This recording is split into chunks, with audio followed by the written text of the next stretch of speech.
यह अध्याय संक्षेप में कुछ महत्वपूर्ण शब्दों और अवधारणाओं का वर्णन करता है, जिनका उपनिषदों में विस्तार से उल्लेख किया गया है। इसमें यह वर्णन भी किया गया है कि मृत्यु के पश्चात आत्मा के गंतव्य का निर्धारण किस प्रकार से होता है। आज हम इस वीडियो में श्रीमद् भगवद गीता के अध्याय 8 अक्षर ब्रह्म योग के बारे में जानेंगे। अर्जुन कहते हैं, हे भगवान, ब्रह्म क्या है, अध्यात्म क्या है और कर्म क्या है? अधिभूत को क्या कहते हैं और अधिदेव किसे कहते हैं? हे मधुसूदन, अधियज्ञ कौन है और यह अधियज्ञ शरीर में कैसे रहता है? हे कृष्ण, दृढ़ मन से आपकी भक्ति में लीन रहने वाले मृत्यु के समय आपको कैसे जान पाते हैं? तीसरे श्लोक में परम कृपालु भगवान ने कहा, परम अविनाशी सत्ता को ब्रह्म कहा जाता है। किसी मनुष्य की अपनी आत्मा को आध्यात्म कहा जाता है। प्राणियों के दैहिक व्यक्तित्व से संबंधित कर्मों और उनकी विकास प्रक्रिया को कर्म या सकाम कर्म कहा जाता है। अर्थात श्री कृष्ण कहते हैं कि परम सत्ता को ब्रह्म कहा जाता है। वेदों में भगवान के कई नामों का उल्लेख किया गया है। उनमें से एक नाम ब्रह्म है, जो स्थान, समय, घटनाक्रमों और उसके परिणामों तथा कर्म और कर्मफल के बंधनों से परे है। ये सब भौतिक संसार के लक्षण हैं, जबकि ब्रह्म लौकिक सृष्टि से परे है। वह ब्रह्मांड के परिवर्तनों से भी प्रभावित नहीं होता और अविनाशी है, इसीलिए इसे अक्षर कहा गया है। चौथे श्लोक में भगवान ने कहा, हे देहधारियों में श्रेष्ठ, भौतिक अभिव्यक्ति जो निरंतर परिवर्तित होती रहती है उसे अधिभूत कहते हैं। भगवान का विश्व रूप जो इस सृष्टि में देवताओं पर भी शासन करता है उसे अधिदेव कहते हैं। सभी प्राणियों के हृदय में स्थित मैं परमात्मा अधियज्ञ या सभी यज्ञों का स्वामी कहलाता हूँ। पांचवें श्लोक में श्री कृष्ण कहते हैं, वे जो शरीर त्यागते समय मेरा स्मरण करते हैं वे मेरे पास आएंगे। इस संबंध में निश्चित रूप से कोई संदेह नहीं है। छठे श्लोक में भगवान श्री कृष्ण कहते हैं, हे कुंती पुत्र, मृत्यु के समय शरीर छोड़ते हुए मनुष्य जिसका स्मरण करता है वह उसी गति को प्राप्त होता है, क्योंकि वह सदैव ऐसे चिंतन में लीन रहता है।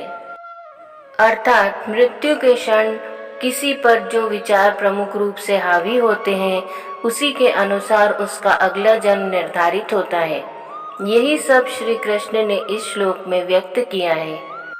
कोई व्यक्ति अपने प्रवृत्तियों और संगत के प्रभाव के अनुसार अपने जीवन काल में निरंतर जिसका चिंतन करता है और जिस पर अपना ध्यान एकाग्र करता है उसी के अनुसार स्वाभाविक रूप से उसके अंतिम विचारों का निर्धारण होगा।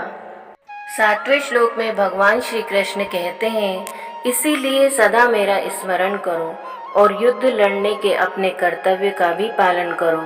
अपना मन और बुद्धि मुझे समर्पित करो, तब तुम निश्चित रूप से मुझे पालोगे, इसमें कोई संदेह नहीं है।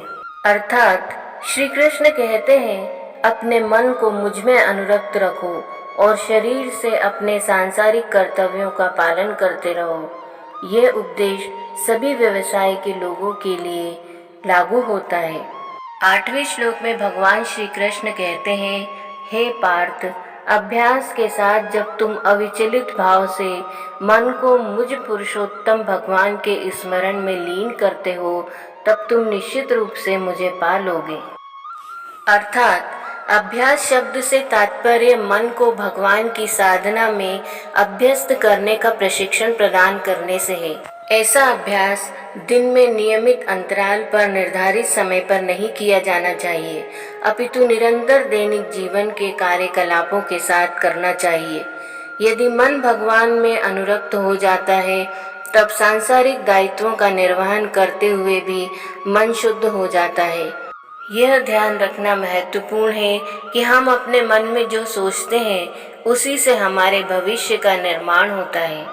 9वें और 10वें श्लोक में भगवान श्री कृष्ण कहते हैं, भगवान सर्वज्ञ, आदि पुरुष, नियंता, सूक्ष्म से सूक्ष्मतम, सबका पालक, अज्ञानता के सभी अंधकारों से परे और सूर्य से अधिक तेजवान है और अचिंतनीय दिव्य स्वरूप के स्वामी हैं। मृत्यु के समय जो मनुष्य योग के अभ्यास द्वारा स्थिर मन के साथ अपने प्राणों को भुवों के मध्य स्थित कर लेता है और दृढ़ता पूर्वक पूर्ण भक्ति से दिव्य भगवान का स्मरण करता है, वह निश्चित रूप से उन्हें पा लेता है। अर्थात भगवान का ध्यान विभिन्न प्रकार से किया जा सकता है। कोई भगवान के नाम, रूप, गुण, लीला, धाम और भगवान के संतों का ध्यान कर सकता है। इस प्रकार से ये विभिन्न स्वरूप परम देवत्व स्वरूप भगवान से किसी भी दृष्टि से अलग नहीं है।